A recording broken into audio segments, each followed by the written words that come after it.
Salamu alaikum. Dan lafiya. Sunusi ya rasu. Koran mu ba.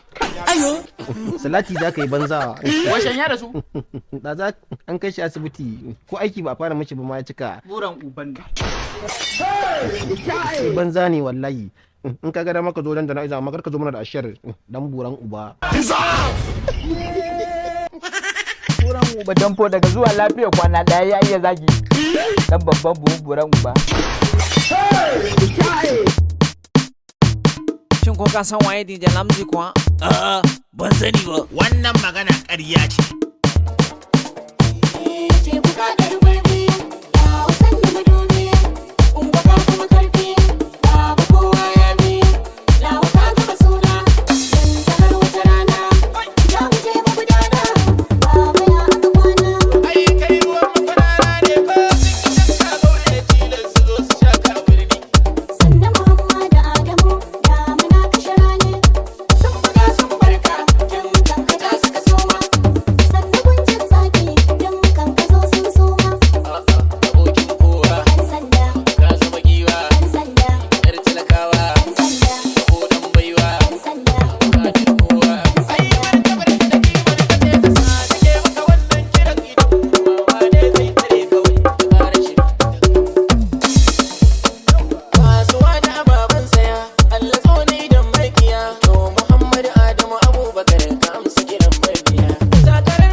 ka san kasar nan na gaya muka.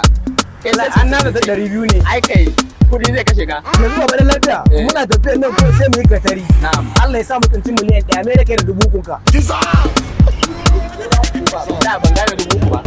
Kamar mun tsinci miliyan 1 sai na baka 1000 ka cikin kudin. Kuran ubanka to zan yi amfani da 3000 gangare fada ta angon ta kofan kaura ni bayan iska su zo su ci muku baka abin da zamu kaje wato saboda tsabar ranin waye mamman tsawalu saboda kullum na zuwa sayan garin kwaki kenan yau ta gani tana kira ni shehu shagari wallahi tallahi matan nan ta falla irin nan waye na rasa. Shin ko ka san waye DJ Lamzi kuwa? A'a, ban sani ba. Wannan magana ƙarya ce. Ko da su ko ba su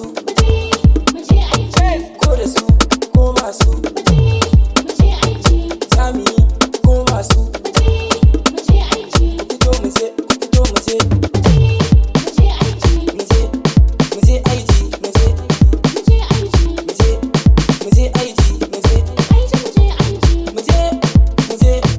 DJ SP on the beat. ikon Allah ne sabuwa ta yi zane ga mutum na mutane na shirye na mutane mai tsoron Allah ne kuma ya zo da alkhairi ne tun da mai kaunar zama ne to ba za mu yi kauna ba mu je aiki na ce mu je aiki mu je aiki na ce mu je aiki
Yeah, it's your boy MJ Dean hanging with the baddest DJ Lamzi, the king of sound in the Arewa from Lapton to Uganda.